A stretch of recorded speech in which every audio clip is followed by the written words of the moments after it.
చంద్రం పడక గదిలోకి వచ్చి క్రింద చాపపై పడుకున్న సరితను చూసి ముఖం చిట్లించాడు. బయట ఎంతో హాయిగా ఉంది వాతావరణం. వసంత ఋతువు ఆగమనం తెలుపుతూ కోయిలలు కూస్తున్నాయి. ఒక పక్క ఉక్క, మరో వంక శరీరానికి చెప్పలేని హాయి కలుగుతుంటే గదిలో అడుగుపెట్టాడు. సరూ, ఏయ్, అలకా? జవాబుగా వెక్కిళ్ళు వినిపించాయి. అతను ఒక్క క్షణం ఆలోచించాడు. తనంటే నిజంగా సరితకు అభిమానం లేదా? ఏమో! తనిద్దరు బిడ్డల తండ్రి. కన్యగా ఆమె ఎన్ని కలలు కన్నదో! అతని మనసంతా అదో మాదిరిగా మారిపోయింది. తన ఆవేదన అర్థం చేసుకునే వారేరి? అనసూయతో తన వివాహం అయితే అయింది గాని, ఆమెతో తాను గడిపిన రోజులు వేళ్ల మీద లెక్క పెట్టవచ్చు. వివాహం అయిన 3 సంవత్సరాలలో 2 బిడ్డలు కలిగారు. అనసూయ అంతిమ శ్వాస విడిచింది. గాఢంగా నిట్టూర్చాడు. సరూ, ఏమైంది? మెల్లగా వాదార్పుగా అడిగాడు సరితను. దగ్గరగా వెళ్ళి ఆమె పక్కన కూర్చున్నాడు. ఏం లేదు, ఏం లేదండీ అన్నది కళ్ళు ఒత్తుకుని. కన్నీరు పెడుతూనే ఏం లేదు అంటే నమ్ముతాననే అన్నాడు. ఆమె ఏదో అనబోయి కిటికీ వైపు భయంగా చూసింది. ఒక్క నిమిషం అర్థం కానట్టు చూసి లేచాడు. కిటికీ వేయబోయాడు. కిటికీ దగ్గర నిలబడిన శాల్తీ కదిలినట్లు అయింది.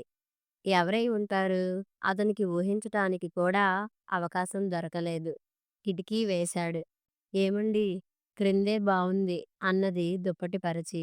2 దిండ్లు వేసి అతనొచ్చి ఆమె పక్కన జరిగాడు. అతని చుట్టూ పడిన చేయి ఎర్రని మట్టి గాజులతో అందంగా కనిపించింది.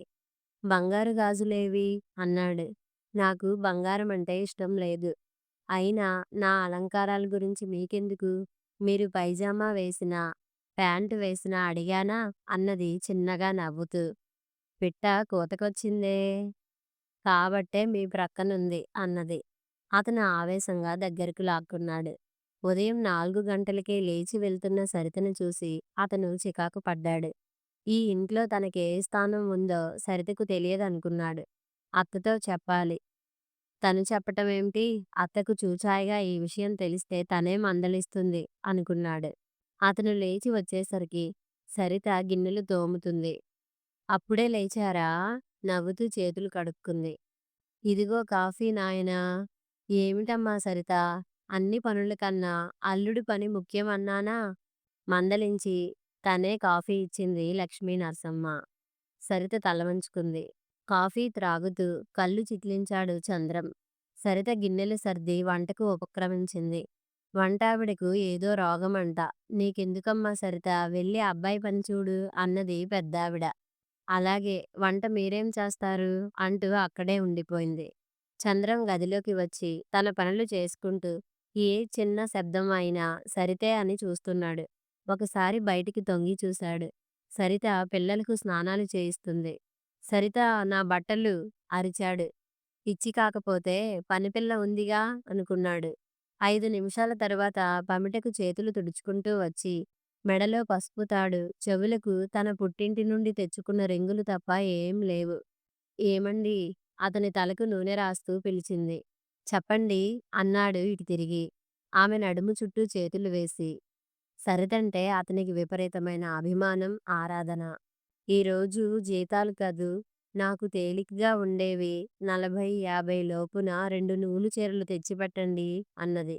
అదేం, బీరువా నిండా ఉన్నాయిగా అన్నాడు. అవన్నీ కంచి, గద్వాల, టెర్లిన్ చీరలు. ఖరీదైనవి, నాకంతగా నచ్చవండి అన్నది. అప్పుడు భార్యను పరీక్షగా చూశాడు. మామూలు నేత చీర అతి సాధారణమైంది కట్టుకుంది. తను లక్షాధికారి. అతను తల పంకించాడు.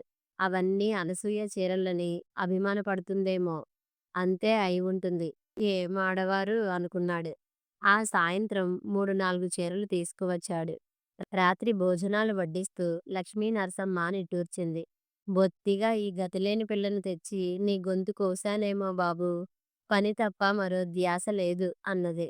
చంద్రం మనసు చివుక్కుమంది. చేతులు కడుక్కొని కిటికీలో నుండి బయటికి చూశాడు. సరిత పప్పు రుబ్బుతుంది. అత్తయ్య అన్నట్టు ఆ పిండి రుబ్బటం ఏమిటి? 2 మిక్సర్లున్నాయి ఇంట్లో.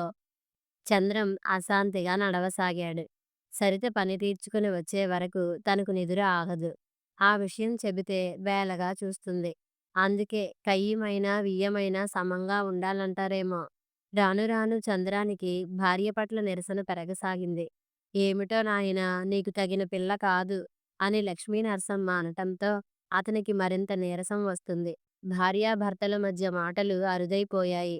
లక్ష్మీ నరసమ్మ నారాయణరావులకు అపురూపంగా పుట్టిన కూతురు అనసూయ.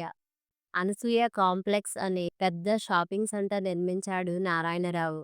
అప్పుడే అతని బావగారు పోవటం, పెద్ద కుటుంబంతో అక్క బాధపడుతుంటే ఆఖరి కొడుకు చంద్రశేఖరాన్ని తీసుకువచ్చి కొడుకులా పెంచాడు. లక్ష్మీ నరసమ్మ కూడా అనసూయ కంటే అల్లుడే మిన్న అన్నట్టు చూసింది. ఆమెకి తెలుసు అల్లుడిని ఏ మాత్రం నిర్లక్ష్యం చేసినా తన ప్రియమైన కూతురు అత్తగారింటికి వెళ్ళాలి. అందుకే చంద్రశేఖరాన్ని అభిమానంగా చూసేవారు. అత్తమామల ఆదరణ, అనసూయ అభిమానం అతడిని ఇల్లరికం అన్న ఆలోచనకే తావు ఇవ్వనివ్వలేదు. అనసూయతో వివాహం అయిన కొద్ది రోజులకే హార్ట్‌అటాక్‌తో నారాయణమూర్తి పోయాడు. 5, 6 వేలు అద్దెలు వస్తాయి. అతను బ్యాంకులో ఉద్యోగం చేస్తాడు. రూ. 1000కి పైనే అతనికి వస్తాయి. కానీ అనసూయ ఆరోగ్యం అతి సున్నితం అని గ్రహించటానికి అట్టే కాలం పట్టలేదు. బెంగుళూరు హనీమూన్‌కి వెళ్లి గడిపిన వైవాహిక జీవితమే వేవిల్లు, బెడ్ రెస్ట్, పురుడు, బలహీనత అంటూ గడిచింది. మొదటి కొడుకు పుట్టాడు. తాత పేరు కలిసి వచ్చేలా సత్యనారాయణ అని పెట్టారు. సతీష్ అని పిలుస్తారు. సతీష్‌కు మూడో నెల వచ్చాక అనసూయ కాస్త హుషారుగా తిరిగింది. 3 నాళ్ల సుఖమే హుష్కాకి అన్నట్టు ఆమె మళ్ళీ మామూలే. అసలు దాంపత్య జీవితం అంటే తెలియకపోతే వేరే విషయం. కానీ ఈ 3 నాళ్ల ముచ్చటేమిటో అర్థం కాలేదు. అప్పుడే చంద్రం స్నేహితుడి పెళ్లిచూపులకు లాక్కువెళ్ళాడు. పెళ్లికూతురు ఇద్దరికీ కాఫీ, బిస్కెట్లు ఇచ్చింది. సరదాగా, అందంగా ఉన్న ఆ అమ్మాయి చంద్రం హృదయంలో చెరగని ముద్ర వేసింది. కొందరిని చూడగానే చూపులు హత్తుకుపోతాయి. కాసేపు మాట్లాడి అభిప్రాయం చెబుతామని వచ్చారు. ఆ అమ్మాయే సరిత. స్నేహితుడికి పెళ్లికూతురు నచ్చింది గాని కట్నం నచ్చలేదు. నిట్టూర్చాడు చంద్రం. మళ్ళీ కొడుకే పుట్టాడు. అనసూయ పోయింది. పిల్లల్ని చూసుకోవటం చాలా కష్టమైంది. పనివారిని పెట్టుకున్నారు. సంవత్సరం గడిచింది.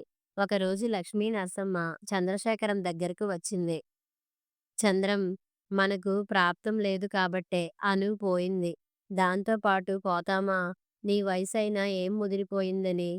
ఈ పిల్లలను చూసుకోవటానికైనా ఓ స్త్రీ కావాలి నాయనా!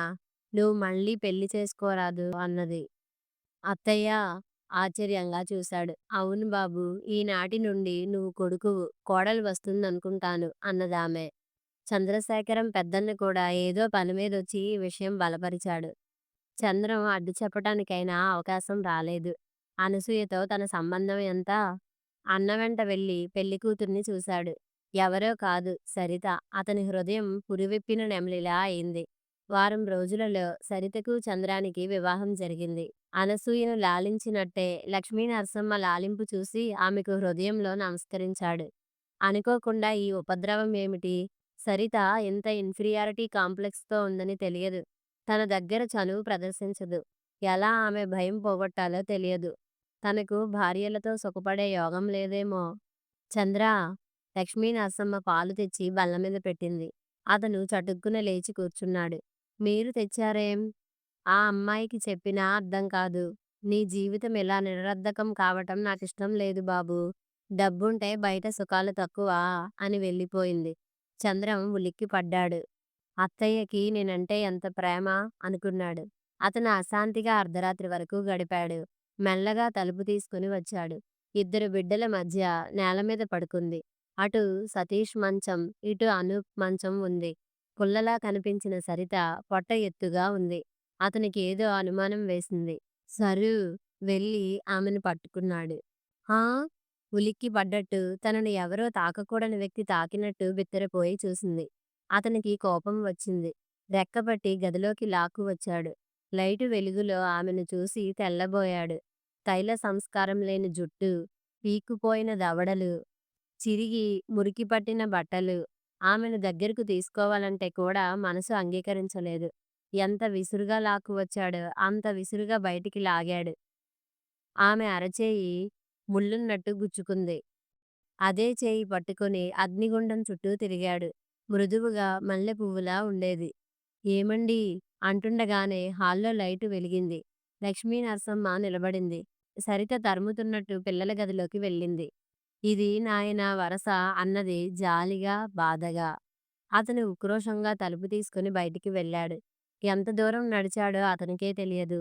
పక్షుల కిలకిల రావాలు విని ఉలిక్కిపడి వెనుతిరిగాడు. ఓ రిక్షా కనిపిస్తే ఎక్కి ఇంటికి వచ్చాడు. అత్తయ్య, ఆ అమ్మాయికి విడాకులిస్తాను. వాళ్ళ నాన్నను పిలిచి పంపించెయ్యి అన్నాడు ఇంటికి వస్తూనే. అత్త తలుపు తీయటం చూసి, ఆ మాట అనకు బాబూ, నీకు బయట సుఖాలు తక్కువా? సతీష్ అనూపుల కొరకు ఆవిడ ఉండాలి అన్నది లక్ష్మీ నరసమ్మ. రోజూ ఇంట్లో చూస్తూ ఎలా ఉండేదత్తయ్యా? ఓ పనిమనిషి అనుకో నాయనా, మనము పంపించిన పట్టెడన్నం పెడతాడనుకోను ఆ తండ్రి అన్నది. చంద్రం మరింత ఉదాసీనంగా మారిపోయాడు.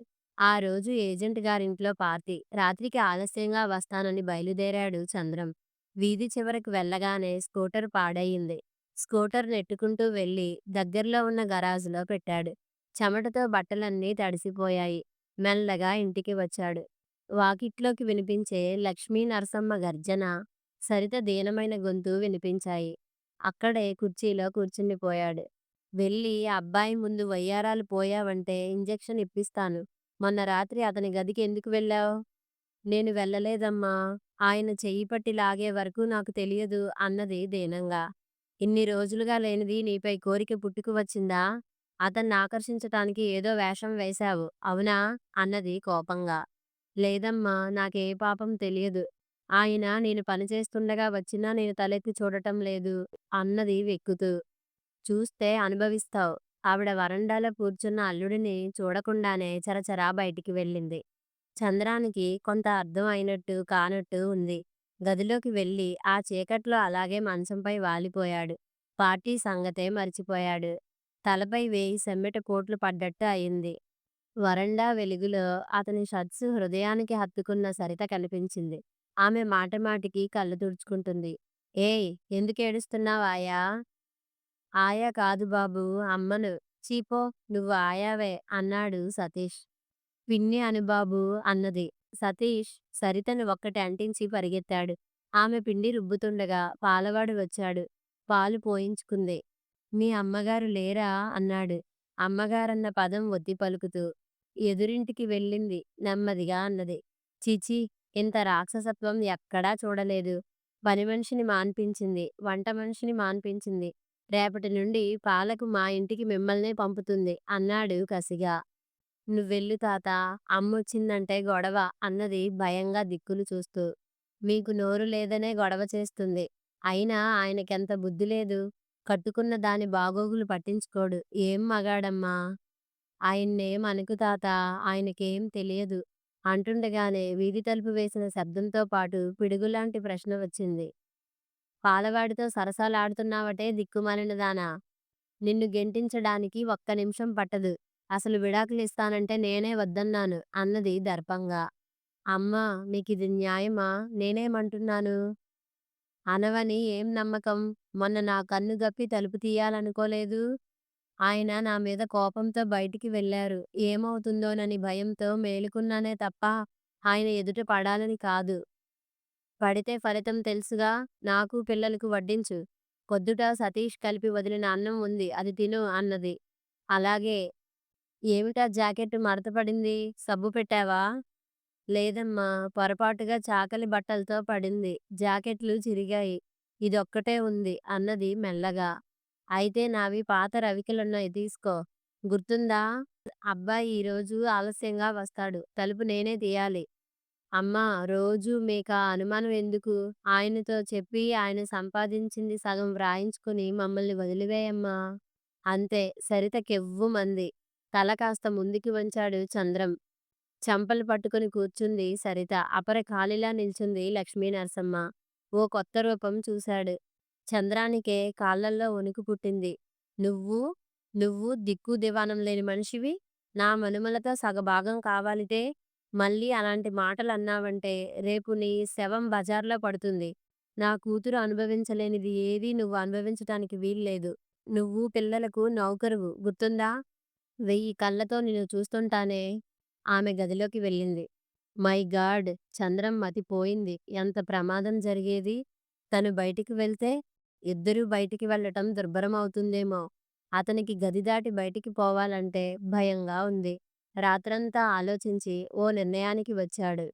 5 గంటలకు సరిత లేచి వంటింట్లోకి వెళ్ళగానే పిల్లిలా బయటపడి ముందుకు వచ్చి బెల్ కొట్టాడు. లక్ష్మీ నరసమ్మ తలుపు తీసింది. రాత్రంతా నీకోసమే చూశాను. కాసేపుండవే అమ్మా అంటే మొద్దు నిద్రపోయింది అన్నది. సారీ అత్తయ్యా! అక్కడికి ఎవరెవరో వచ్చారు. బొంబాయి నుండి అందమైన అమ్మాయిలను తెచ్చారు అని క్రీగంట ఆమె వంక చూశాడు. ఆమె కళ్ళు మిలమిలలాడటం గమనించాడు. అత్తయ్యా! ఆమెను తయారు కమ్మను. వాళ్ళ నాన్నకు ఆరోగ్యం బావుండలేదుట అన్నాడు. ఇప్పుడు ఆమెను పంపిస్తావా? కూతురునే తలుచుకుంటున్నాడట. 4 రోజులుండి వస్తుంది అన్నాడు నిర్లక్ష్యంగా. ఏదైనా ఆస్పత్రిలో చేర్పించరాదు నాయనా! ఈవిడ వెళ్ళి చేసేదేముంది? అన్నది. అంతగా అయితే రేపే వస్తుందిలే అత్తయ్యా! బ్యాంకులో అందరి ముందు అడిగింది ఆ తల్లి. మళ్ళీ వస్తుందేమో అని బాత్రూంలో దూరాడు. మళ్ళీ మెల్లగా తలుపు తీసుకుని వచ్చాడు. అబ్బాయి అనుమానిస్తాడని పంపుతున్నాను. నోరు విప్పావంటే నీ భర్తే నీకు దక్కడు. అర్థమైందా? అన్నది హూంకరింపుగా. ఒట్టమ్మా! ఆయన అడిగినా ఏం చెప్పను. మీ వాళ్ళు ఏడ్చి చావటం దేనికి? 2 బంగారు గాజులు, సూత్రం తాడు వేసుకుని వెళ్ళు అంటుంది. అతను నవ్వుకుని వెనక్కి వచ్చేశాడు. అతను తయారై వచ్చేసరికి సరిత బ్యాగ్ పట్టుకుని తను ఆ మధ్య కొన్న వాయిల్ చీర కట్టుకుని తయారైంది. రిక్షా మాట్లాడుకుని వెళ్ళు. పనిమనిషి, వంటమనిషి లేరన్న సంగతి తెలుసుగా? రేపు ఉదయం వరకు వచ్చేయ్ అన్నది లక్ష్మీ నరసమ్మ. తలాడించి వెళ్ళిపోయింది సరిత.